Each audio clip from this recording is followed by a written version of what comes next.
Bonjour à tous et bienvenue dans la première partie d'un nouveau chapitre de physique, modélisation de la matière à l'échelle microscopique ou alors plus communément appelée les atomes. On va tout d'abord voir dans cette première partie les vocabulaires de ce chapitre, les atomes et bien sûr la configuration électronique d'un atome.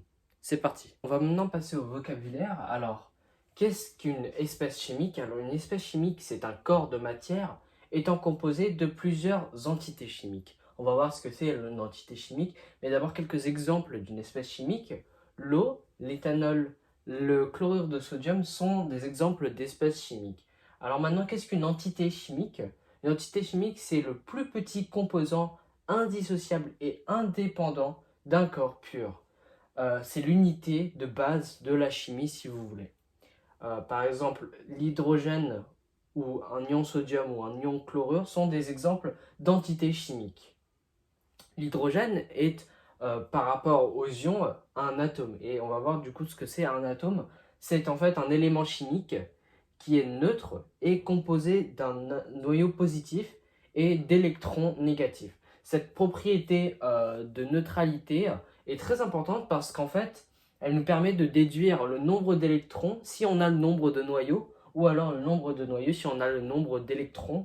Parce que si on doit avoir absolument une charge qui est neutre, alors le nombre de noyaux, d'entités chimiques au sein du noyau est égal au nombre d'électrons négatifs.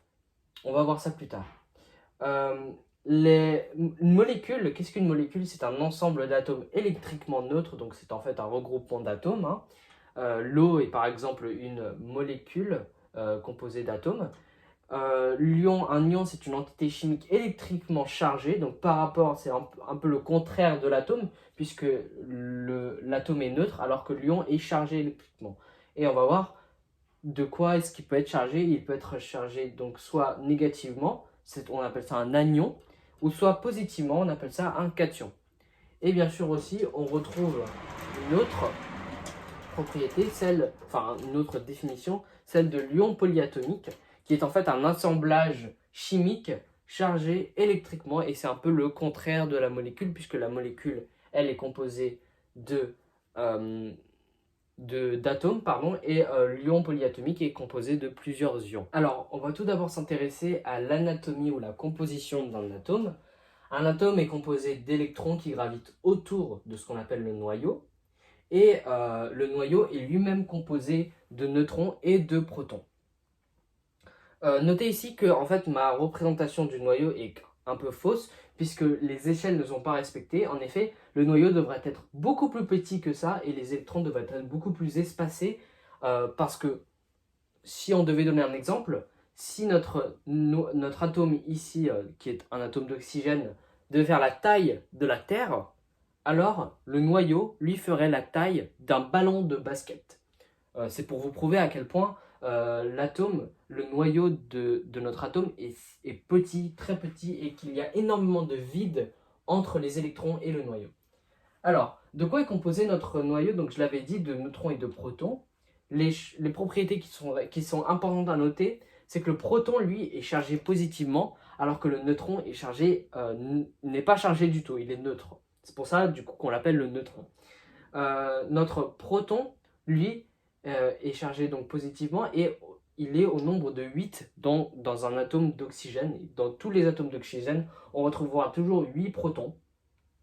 Et notez qu'il y a le même nombre de protons que de nombre d'électrons. Pourquoi? Parce qu'en fait, on avait dit que notre atome était neutre. Alors, si j'ai 8 électrons et que on ne me donne pas le nombre de protons, pardon, si j'ai 8 électrons et qu'on ne me donne pas le nombre de protons, alors je peux facilement le déduire, puisque on a dit qu'il y a le même nombre d'électrons que de protons. Alors du coup, il y aura 8 protons.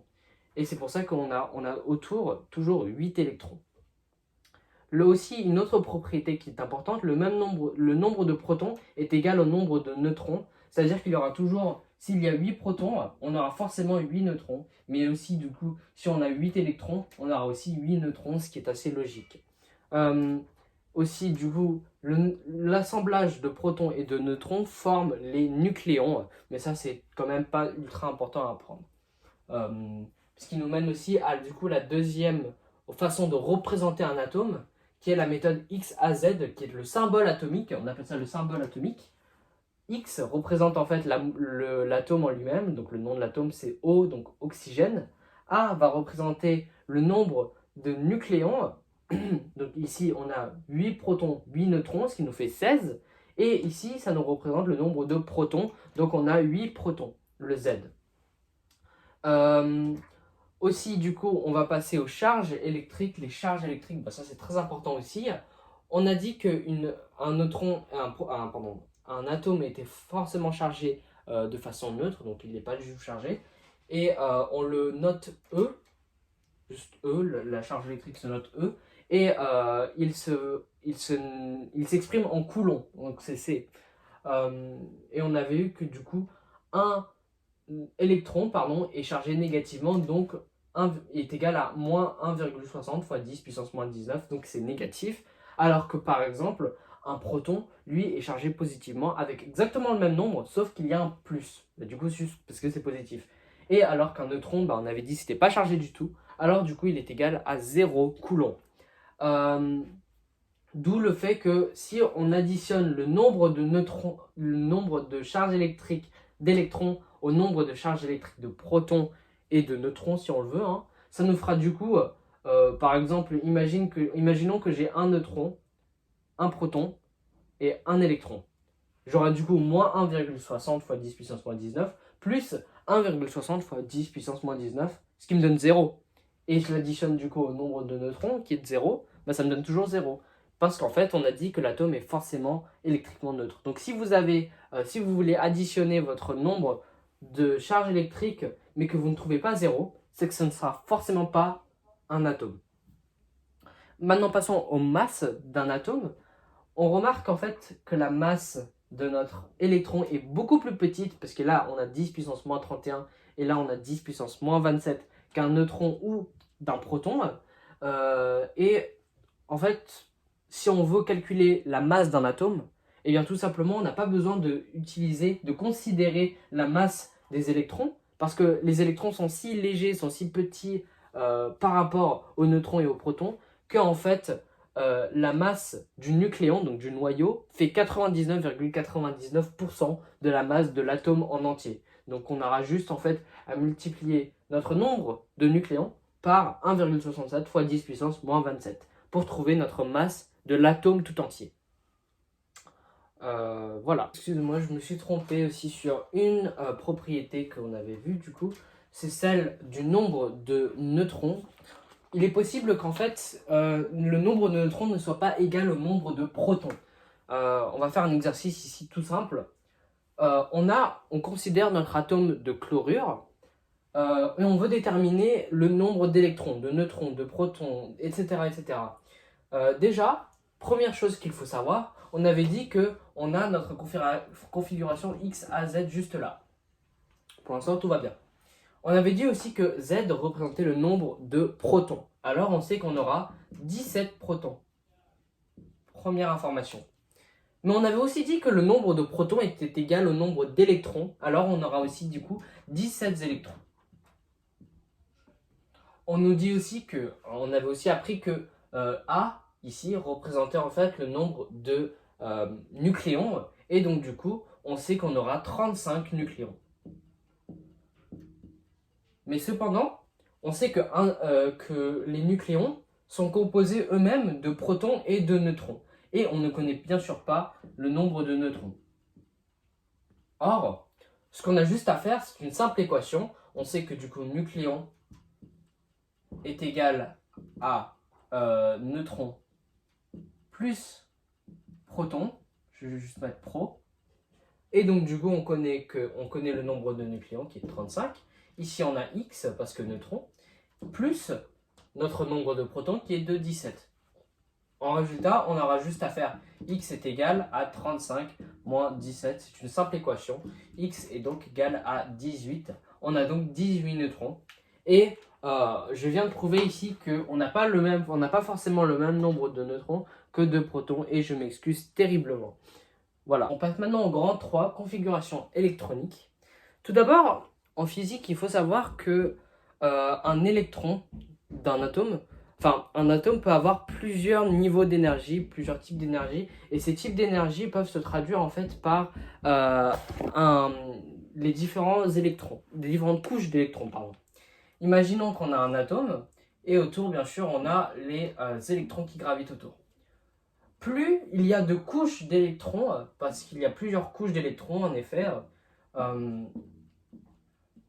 plus il y a en fait de couches d'électrons, plus l'atome en lui-même sera chargé en énergie. C'est un fait, c'est une propriété. Et maintenant, comment est-ce qu'on détermine le nombre de couches et le nombre d'électrons sur chaque couche d'un atome? Eh bien, c'est tout simple. On a ce qu'on appelle la configuration de Bohr qui nous dit qu'en fait, chaque électron, du moins en secondes, ce qu'on apprend en secondes, chaque électron est composé de 3 couches. Voilà. On a du coup la première couche qui est la couche la plus simple, la plus basique. Et cette couche-là peut admettre 2 électrons qu'on met dans la catégorie S. On appelle cette catégorie S. La deuxième couche, quant à elle, elle peut admettre 8 électrons. Mais seulement de cette manière-là, on la note S aussi. Mais en plus de S, on rajoute une autre sous-couche. On appelle une sous-couche. Donc ça, c'est une sous-couche. Ça, c'est une autre sous-couche. On la nomme sous-couche, cette sous-couche-là, on la nomme P. Et P admet 6 électrons. Donc en tout, ça nous fait 8, comme je l'avais dit avant. Or, on passe à la troisième couche. Elle, on retrouve toujours la sous-couche S, la sous-couche P, donc toujours 8, et donc enfin la sous-couche D, qui nous donne 10 électrons. Ce qui fait qu'en fait, la troisième couche aura 18 électrons. Maintenant, on va prendre un exemple. Prenons par exemple, je sais pas moi, l'atome d'oxygène. 16, 8. La première étape pour trouver le nombre, la configuration électronique de notre atome d'oxygène, c'est de d'abord déterminer, bien sûr, les électrons qui forment l'atome d'oxygène. Eh bien, on avait dit que ici, la configuration X, A, Z nous donne Z est égal à 8. Et Z, on avait dit, est égal au nombre de protons. Pour l'instant, tout va bien. Mais on avait aussi dit que le nombre de protons était égal au nombre d'électrons dans un atome, puisque la charge est, elle, neutre. Donc on a 8 électrons. On a donc déterminé notre nombre d'électrons dans notre atome d'oxygène. Alors maintenant, comment est-ce que, en utilisant cette propriété, la propriété de la configuration de Bohr et le nombre d'électrons, comment est-ce qu'on arrive à trouver notre configuration électronique? Eh bien, c'est très simple. On avait dit que notre atome ici pouvait seulement admettre sur la première couche 2 électrons. Alors, du coup, je vais marquer première couche, S, ici, et 2. Ça se note comme ça. Et maintenant, maintenant que du coup j'ai retiré 2 électrons, donc les 2 électrons correspondent à ceci, ça s'écrit toujours comme ça d'ailleurs, on a du coup 6 électrons. J'ai 6 électrons. Alors maintenant je continue à la deuxième couche. Donc je fais 2, deuxième couche bien sûr, S, parce que j'ai toujours le S, 2 toujours. Donc là pour l'instant, je retire un 2 au sixième, ça me fait 4 électrons. Et maintenant, j'ai bien sûr 2, toujours, P, parce que je passe à la deuxième sous-couche, et ce qui me reste, c'est-à-dire 4, bah oui, je peux pas mettre 6, parce que sinon, ce serait complètement faux. Mais donc, je mets 4 électrons, parce qu'à la fin, il me reste que 4 électrons. Et donc, si je fais le calcul, sans même regarder mon symbole atomique, qui est du coup de 8 électrons, si je ne regarde pas le nombre d'électrons, je pourrais trouver facilement, à partir de cette configuration électronique, le nombre d'électrons qu'il y a dans un atome d'oxygène. On va faire le calcul. 4 plus 2, ça me fait 6, plus encore 2, ça me fait 8. Donc on a logiquement 8 électrons dans un atome d'oxygène. Et c'est ce que je viens de faire là maintenant. Aussi petit terme de vocabulaire, les électrons qui sont sur la dernière couche, on les appelle les électrons de valence. Et ici, la dernière couche représente en fait, du coup, c'est la deuxième couche. Et on dit qu'il y a 6 électrons de valence. 6 électrons de valence. C'est très important parce qu'on va passer aussi à la deuxième partie. Et dans la deuxième partie, on va avoir besoin de ces électrons de valence. Alors à présent, je vais faire un petit exercice pour récapituler cette première partie de vidéo. On va d'abord déterminer le nombre de protons dans chaque atome. Donc ici, un atome de chlorure et ici, un atome de je ne sais plus quoi. Je vais le mettre en montage le nom exact de cet atome. Je suis désolé. Donc le nombre de protons dans mon atome de chlorure. Le nombre de protons, c'est très simple. On avait dit que c'était le premier nombre ici, le plus petit. Et donc on a, par déduction, 17 protons dans notre atome. Et maintenant ici, on a 11, bien sûr, logiquement. Notre atome de neutrons, cette fois-ci, combien il y a de neutrons dans notre atome? On peut déduire tout ça très simplement en faisant 35 moins 17. Ça nous fait bien sûr 18, comme je l'avais dit avant. Et ici, 23 moins 11, ça me fait 12. Et mon nombre d'électrons, bien maintenant, je peux juste regarder mon nombre de protons, puisqu'on avait dit qu'il y a le même nombre de protons que de nombre d'électrons, c'est-à-dire 17 ici et 11 ici. Pour l'instant, tout va bien. Maintenant, qu'on a notre nombre d'électrons, je veux connaître ma configuration électronique comme je l'avais fait avant. Souvenez-vous avec du coup les couches qui sont ici. Je vais le mettre ici pour l'instant. Voilà. Alors, première couche, toujours, on met un 1 ici, logiquement. Toujours un S aussi, parce qu'on commence forcément par le S. On a 17 électrons, alors du coup je mets un 2 ici, un 2 ici, ça me fait 15 électrons. Je passe à la deuxième couche, pour l'instant ça va. Et je suis obligé de mettre que 2 électrons ici. Et là aussi, je mets aussi 2 électrons. Ça me fait 4. Ici, maintenant que je fais 17 moins 4, ça me fait 13. Et ici, 11 moins 4, ça me fait 7. Pour l'instant, ça va. Deuxième couche, mais aussi deuxième sous-couche. Je passe à la couche P, la sous-couche P, pardon. Je vais mettre 6 ici, parce que je peux aller jusqu'à 6. Là, pour l'instant, on me donne 10 électrons. Et ici aussi 10 électrons. Il me reste plus que 7 électrons ici et 1 électron de l'autre côté. Maintenant, je passe à la troisième couche. Et ici, logiquement, il me reste plus qu'un électron, donc je mets 1. Là, c'est fait pour la première, cet atome ici. Je vais passer du coup à la troisième couche ici aussi. Mais ça, du coup, comme j'ai encore 7 électrons, je peux encore mettre 2 électrons ici. Et je fais 3, je passe encore à la deuxième sous-couche, donc P. Et je peux encore... Là, pour le coup, je peux m'arrêter parce que du coup, il me reste plus que 5 électrons. Donc, je mets mes 5 électrons là. Les nombres d'électrons de valence, je regarde ma dernière couche. Ma dernière couche, logiquement, ici, on a notre premier... on n'a qu'un seul électron de valence puisque sur la troisième couche, la dernière couche de mon atome, on a seulement un seul électron. Et ici, on en a 7 parce que 2 plus 5, ça me fait 7. C'est la fin de cette première partie de vidéo sur du coup les atomes.